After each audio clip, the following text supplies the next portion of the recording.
15 August हा पण एक आता मोठा सण साजरा साजरा करतो. हो, भारत देशात. बरोबर. भारत देशातील प्रत्येक राज्यामध्ये झेंडावंदन, प्रत्येक तालुक्यात. प्रत्येक शाळांमध्ये, प्रत्येक कॉलेजेसमध्ये. बरोबर. पण खरं तर हा सण नाहीच. 15 ऑगस्ट हे म्हणजे एक स्वातंत्र्य दिन आहे. तर आपण थोडा विचार केला पाहिजे. आपण जर आठवलं तो काळ 15 ऑगस्ट 1947 रोजी, त्यावेळची वेगळीच परिस्थिती होती. बरोबर. त्यावेळी वेगवेगळे स्वातंत्र्य सैनिक होते.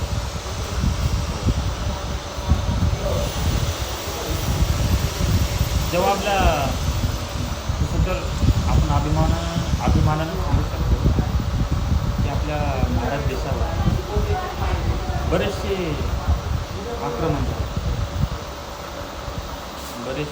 झाले. बऱ्याचशा लढाया पण झाल्या.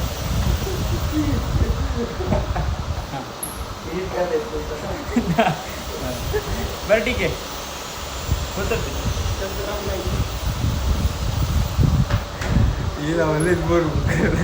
ठीक आहे, थोडंसं दिमाग आपला विचलित होऊ शकतो. विचलं. मला तसं बघायला गेलं तर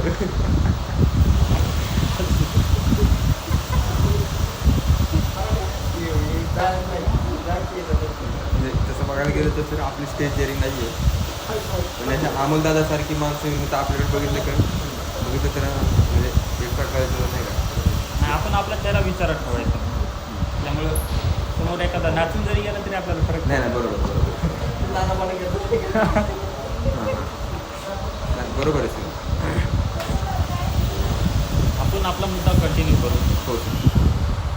तो काळ म्हणजे एकदम खडतर काळ होता. एकदम खडतर परिस्थिती. आणि तो इंग्रजाचा काळ झाला. पण ह्याच्या अगोदर पण भरपूर युद्ध झालेले आहेत. नाही, बरोबर आहे, बरोबर.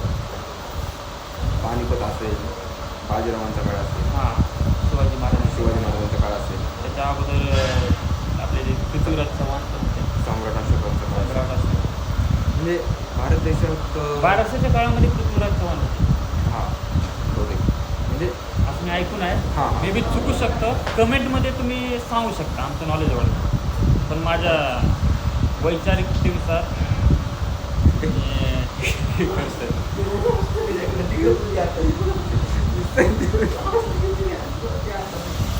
मी तर म्हणतो, इथली हवा, इथलं अन्न, इथलं पाणी, ह्याला मी मजबूती बाबतीत 1 नंबरचं प्राधान्य देतो.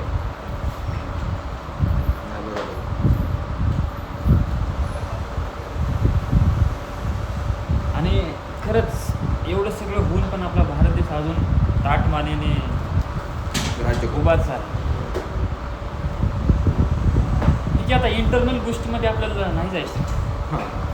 की हा पक्ष कोणता, तो पक्ष कोणता, तो काय काम करतो, हा काय काम करतो, तो कुणावर टीका करतो, हा कुणावर टीका करतो. हे लोकशाहीचा भाग आहे आणि ती आपल्याला स्वीकारच करावी लागेल. बरोबर आहे. त्यामुळं तुम्ही माझ्यावर टीका करू शकता, मी तुमच्यावर टीका करू शकतो. हो ना, हो ना. आणि आपल्या टीकेतून एखादं चांगलं योजना येऊन देशाच्या हितासाठी ते राबवू शकतो. हा लोकशाहीचा भाग आहे. आता मी विचार करतो की त्यावेळेचे आपले स्वातंत्र्य सैनिक भगतसिंग सोबतचे सहकारी सुखदेव, राजगुरू आणि भगतसिंग, सुखदेव, राजगुरू. हां.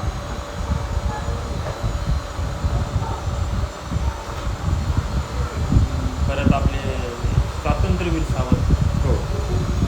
महात्मा गांधीजी म्हणा, सुभाषचंद्र बोस म्हणा, डॉक्टर बाबासाहेब आंबेडकर म्हणा, अजून भरपूर म्हणजे अनेक लोकमान्य टिळक, महात्मा फुले, तुम्हाला आठवत असतील.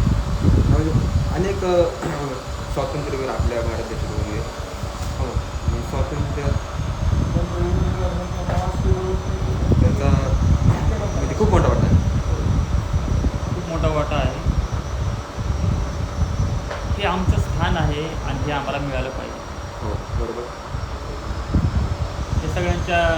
यायचं हेतू होतं. पण हे जेवढं मन आहे एवढं करणं सोपं नाही. नाही, बरोबर. बराचसा काळ गेला तो प्राप्त करण्यासाठी. तुम्ही एखादा तुमचा हिरो घ्या, थोडे 2 शब्द सांगा. काय म्हणजे आता सर जसं म्हटलात की तुम्ही भगतसिंग. म्हणजे तसं पाहायला गेलं तर प्रत्येक हिरोने म्हणजे हिरोच मानायला लागेल ना त्यांनी आपल्यासाठी पुढे केलेले आहे. तर प्रत्येक भारतातील नेत्यांनी आपल्यासाठी या भारत मातेसाठी या भारतातील प्रत्येक गोरगरिबांसाठी रक्त सांडलेले आहे.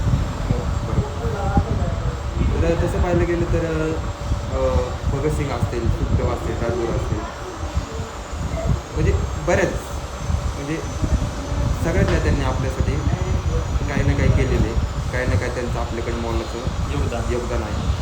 म्हणजे त्याच्यात काय तीळ मात्र सांगा, म्हणजे अशा खडतर परिस्थितीतून येऊन त्यांनी भारताला स्वातंत्र्य मिळवून दिलं. म्हणून आपण आज तेवढ्या अभिमानाने जगतो. भारत देश अख्ख्या राज्यावर अख्ख्या जगावर राज्य करतो.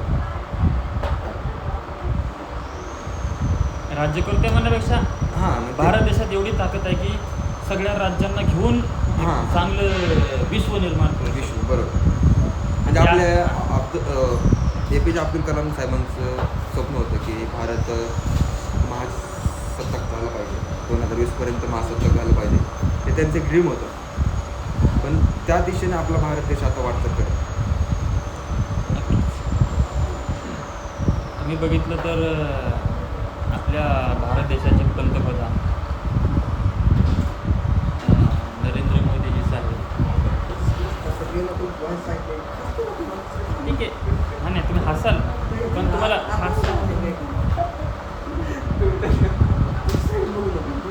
नाही असंच होतं. नवीन वेळेस कॅमेरा फेस केला ना मी पण हसायचो, पण आता मला एकदम कॅमेरा फ्रेंडली झालं, तुम्ही पण हसा. बरोबर असं आणि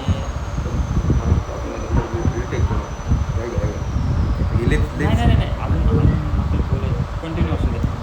रिटेक म्हणजे ते एडिट नाही होतं, एकदा स्टॉप नाही होत.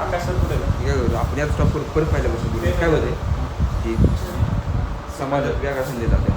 नाही नाही काहीतरी ऐकून घ्या, हे जे बोलतोय आम्ही हे एकदम मनातून बोलतो. फक्त कॅमेरा फ्रेंडली नसल्यामुळे ते माझ्या सहकार्यास काय म्हणतात ते नकळत हास्य हे होतं. पण आम्ही दिलगिरी व्यक्त करतो. ऐकून घ्या, दिलगिरी व्यक्त